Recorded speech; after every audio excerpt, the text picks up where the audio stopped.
Hello, guys, and welcome to On the Couch with Steve. This is a podcast where we help you navigate the world of buying and selling real estate. I'm Steve Athanates. I'm the owner of NG Real Estate Ipswich. Today, we're talking about the all-important market update for the Ipswich and Brisbane marketplaces. I'm joined today by Kira from River 949. Kira's done some research today, and she's going to ask me a series of questions about what's happening with our real estate markets. Absolutely. Thanks for having me. Pleasure to have you. So tell me a bit about property prices. Why are they increasing or decreasing at the moment? What's happening in that space? Okay, really important question. So what's actually happened here, I'll talk specifically about Ipswich. What's actually happened in this market, and we've actually defied national trends here. So across Sydney and Melbourne, we've seen house prices decrease 10, 15%. In some parts of Melbourne, they've gone back to pre-COVID prices. So that's potentially a 30% drop. So they did have a 30% increase. Now they've come all the way back again. Here in Ipswich, we've had less than 1% drop over the last 6 months, which is really quite amazing. What's going to happen into the future? Only time will tell. Obviously, I don't have a crystal ball. Kira, do you have a crystal ball? No, I don't. Okay, good for the people at home to know. But at the end of the day, they are going, at the moment, they're not moving at all. Yeah. We haven't seen any decreases. They're up 30% over what they were basically 2 years ago. So it's really good news. If you own a house today, Right. You've probably picked up 30% of equity for really doing nothing. Yeah. All right. So in terms of decreases, market pressures, obviously inflation's through the roof. We've seen 8 consecutive interest rate rises. There's talk that we'll get more in 2023. Yeah. Again, we'll have to wait and see exactly what happens there, but it's more probably inflationary pressures that are going to put some pressure on house prices. Yeah. Yeah. So is there a reason behind why they're increasing or decreasing? Is there like telltale signs or? No, look, I said I think it's probably more economic pressures. Nothing's actually happened to the market yet. Your house isn't physically worth any less money because of any anything apart from probably sentiment. So as soon as demand starts to drop off, okay, you'll see a decrease in prices. The only reason demand is starting to drop off is because people are unsure about what the cost of their mortgage is going to be if interest rates keep increasing, if inflation keeps increasing, fuel, everything's hideously expensive. Yeah. So that starts just to mess with people's confidence more than anything else. So that's probably the number one reason. That's fair enough. So if there's a place in the area that is the hottest at the moment, are there particular suburbs or locations that we should be looking at? Yep. So here in Ipswich, all of our quality suburbs are always in high demand. So parts of Brassel, Flinders View, Wood End, Saddlers Crossing, some parts of Ipswich itself have seen really strong price growth. Another sector of our market, which has seen really strong performance is acreage. So anything that's even from 1 acre up is extremely popular. And we saw that come about, I guess, as a result of COVID, because when COVID was on, remembering back to the dark old days of, when we had the lockdowns, if you lived on an acreage property, your lifestyle actually didn't change at all. So people made a transition from, I guess, the heart of suburbia, and they really valued acreage because it didn't change their lifestyle at all. Oh, okay. Okay, so that movement, obviously people going, oh, I don't want the suburbs anymore, let's go to acreage. So yeah, well, on acreage, you're not concerned that someone's going to sneeze on you or cough on you because you've got space. So you could still be outdoors and basically your day-to-day lifestyle never changed. Oh, fantastic. Whereas if you're in suburbia, you're basically trapped in the house. Yeah. So it has definitely made an issue for people, and it's obviously created greater demand for that style of property. Yeah. So like I said, our key suburbs here in Ipswich, all of our strongest performing suburbs, good houses in good areas will always be worth good money. In Brisbane, some of the areas, Graceville has seen really strong price growth and is continuing to see it even in a market where there is downward pressure on prices. So quality suburbs like Graceville are actually still getting more and more expensive. Oh, wow. Mm-hmm. Even with the demand sort of staying steady. Yep, because I guess people who want to live in a quality area will always pay a premium to live there. Yeah. So whether the market's up or down, those areas will always be more expensive generally than other areas. That's fair enough. Mm-hmm. Okay, so we've talked a little bit about the buying property market, but how are we seeing that translate into the rental market? Yeah, really great question. It's important we talk about rentals. Obviously, it's a big sector of our market. Not everyone can afford to buy a house. Yeah. So it's important that we recognise those people. So the rental market has seen really, really strong growth. And it's not uncommon that something that you would have rented, a year ago for, say, $380, you're now paying $480 to $500.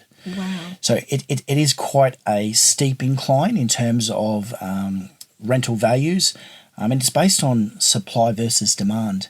Yeah. There is a huge demand and there is a really limited supply. So that is pushing prices up. We have seen some agents, unfortunately, acting probably a little unscrupulously in terms of, opening up to the highest bid. Yeah. Okay, I believe they're looking to outlaw that sort of behaviour. What we find generally is that most owners are actually really quite fair. Yeah. All they're really doing is they're passing on their own costs. Yeah. Their mortgages have become more expensive. Their cost of living has become more expensive. So, yes, they do have to put the rents up in order to compensate for the costs that they're incurring. Yeah. Because, they've got families and stuff the same as everyone else. And what we do find, surprisingly, maybe for a lot of people, is that a lot of our owners, and we manage about 700 properties here in Ipswich, a lot of our owners will actually give our tenants a subsidised rent. So they don't go the full market clip. Yeah.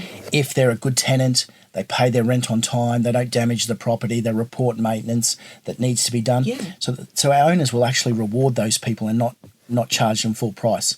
If their existing tenant moves out and it goes to the open market, probably a little bit more different story. They'll rely on us to do a comparative market analysis, work out what the current rental is for their property, and they will get full market value for it. But that's fair to somebody who has an investment property, because at the end of the day, you're making sure that their best interest is always at heart. We have to. They're our client. Yeah. So the Act has very specific responsibilities on us that we have to be seeing what's in the best interest of our client.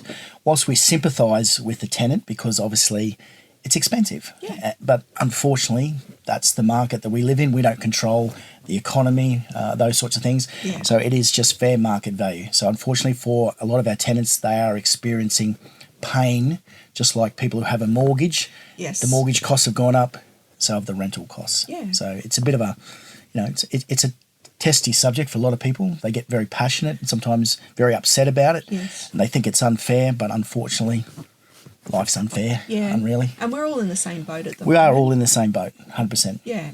So what does that look like for 2023? How do you feel we're going to track?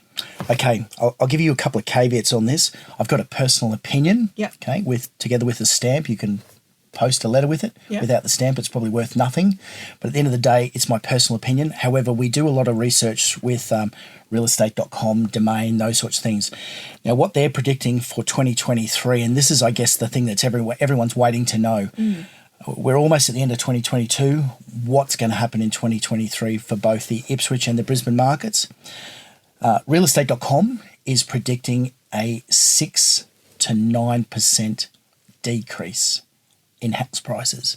Wow. Domain's something similar. My personal opinion is I would expect somewhere in the order of 5 to 10% over the course of the next 12 months. Yeah. So I'm not saying it's going to happen tomorrow, Yeah. and neither is realestate.com or Domain, but they're saying over the cycle of the next 12 months, they're expecting prices to fall in the vicinity of 6 to 9%. I'm saying 5 to 10. So 5, I think, is very likely. 10 is probably the extreme. I guess the overall saving factor for all of us is if you own a home, it's gone up 30%. Yeah. So even if it did drop 10% worst case scenario, you're still going to be 20% better off than you were 2 years ago. Absolutely. Even 12 months ago, probably. So, yeah, personal opinion, we will see a drop. Yeah. Now, what that means if you own a house today, okay, if you don't want to sell and you don't want to move, Yeah. do nothing. Okay, because you're happy where you live, you're happy in the suburb you live, your kids go to the school that you wanted to go to, or whatever the circumstances are. Yeah. However, if you are thinking about selling, come to market now. Right. Because I know what the price is today. Yeah. Okay, I don't know what it will be in 6 weeks, 3 months, or 6 months' time, but I know what it is today. And we are still, like I said right from the start, we've defined national trends, and your house price is still worth pretty much exactly the same as what it was 6 months ago when the market was booming. Okay, the frenzy's over, but your house is still worth really good money. Yeah. So if you're thinking about relocating for work, family, relationship, whatever reason, okay, now is the time to sell because we know exactly what your house is worth. Yeah. For buyers, and we've talked about sellers, for buyers, I guess you know what the prices are today. Yeah. There is still good value in the marketplace today. On the balance of probabilities over the course of the next 12 months, house prices will probably get cheaper. Right. So if you're ready to buy today and you find the house that you want in the suburb that you want, buy it today. Yeah. Okay. It may be cheaper into the future, but you may not have access to it. So if you want it and you want to live there for the next 10, 15, 20 years, the price doesn't really matter. You're buying for lifestyle reasons. Yes. So that's what I would suggest. Most people do buy for lifestyle. Okay. Investors buy to make money. Yeah. Okay. And they're looking for capital gain. Okay. As homeowners, we're very lucky. Home ownership is the only tax-free investment we get in our whole life. Okay, so whatever money we make on our personal homes, we don't get taxed on. Yeah. But most people don't buy a house with the view of making money. No. No, they don't. No, it's the family home. Exactly right. So you want to live in a suburb or a street. You want to have proximity to schools or childcare or health, whatever you yard size. Exactly, yeah. So you want a yard, you want kids to be able to play, you want to build a shed, you've got to park a caravan or a boat. So you're buying for lifestyle reasons. So for those people, okay, again, if you find the house that you want and it ticks all the boxes, buy it today because it may not be available tomorrow. Yeah. Okay. If long term, even if you needed to save some more deposit, okay, and get yourself in a stronger financial position. In the past, we've talked about mortgage levels, deposits, all those sorts of things. Yeah. But if you don't have your deposit where you want it to be today, the good news for you is you can probably save up over the next 6 months and house prices may be a bit cheaper for you, which will help you get into the market as well. Watch this space, hey? Exactly. Watch this space. We'll see what happens. Fantastic. Thank you so much. Thanks for tuning in to hear and see more of On the Couch with Steve. Special thanks to our guest, Kira from River 949. She's done an awesome job. Thank you. Found out all the questions that you want to know about the real estate market for 2022 leading into 2023. If you have any questions or any comments about the topics that we shared today, we'd love to hear from you on our socials. Please stay tuned for more from me. I'm Steve Athanates. We'll see you soon.